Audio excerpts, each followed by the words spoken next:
I was in an accident and I was in the hospital for 3 months. He came in and I was on call, and having to bring him up to the ICU to stabilize him before surgery. I remember being very blunt with the detective because there was no alternative.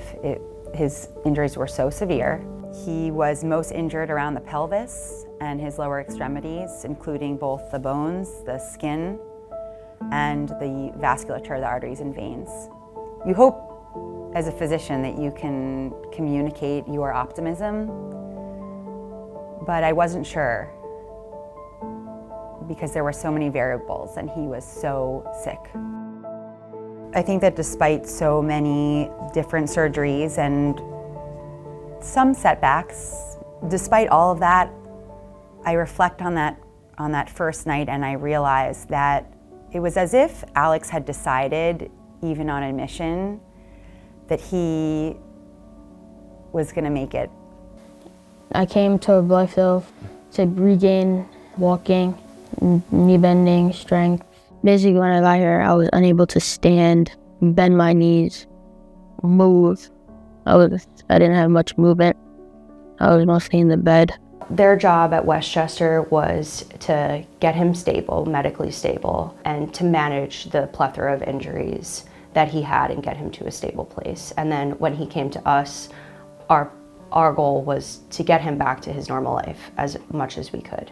Because he was in the ICU bed for so long, healing from those grafts and just healing from this really traumatic injury that he went through, he had his legs straight out in front of him for the majority of that time that he was in the ICU. So by the time that he got to me, he wasn't really able to bend his knees past like 30 or 40 degrees, and he could only handle that for about 30 seconds at a time before it was excruciatingly painful. Part of that pain was also coming from the fact that he had damage to his arteries and his veins from this accident throughout his whole leg, both of his legs, and the blood flow to his legs coming back up to his heart was impaired. So he would get what he calls a blood rush sensation, which is really strong. He would describe as really strong pins and needles sensation, where all the blood would rush down his legs because his body wasn't used to having his feet lower than the level of his heart. Jen is just a nice person, funny, very careful with what we do. She's a great PT, helps me a lot.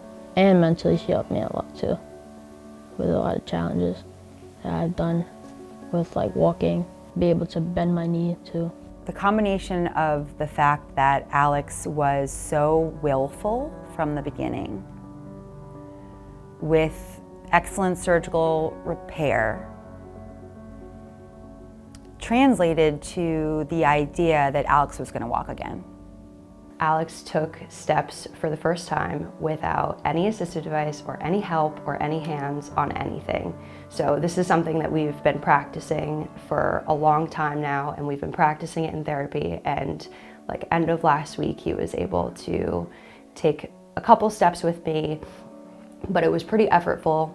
But he was practicing with his dad in the hallway outside the village, and he had his hands on the rail, just his fingertips on the railing, and he was walking. And I was like, oh my gosh, he looks so good. And his dad goes, just wait for it. And he lets go, and he just starts walking, arm swinging. He looks amazing. I got chills when I saw it, and as soon as I saw it, I was like, we're doing that right now. Like, we're doing that again. So we've been practicing that more and more. He's going up a flight of stairs with a cane, but without assistance at this point, so pretty much by himself. We're just there guarding him to make sure that he's safe, but he's doing all of these things pretty much without assistance at this point. So it's just been truly a miracle and an honor and a privilege to be a part of his recovery. The plan is that he is discharging, going home, which I'm so incredibly excited for them because this has been such a long time coming. You don't really know strong until you've met this family. What are some words of encouragement or words of inspiration you would have wanted somebody to give you? Stay positive.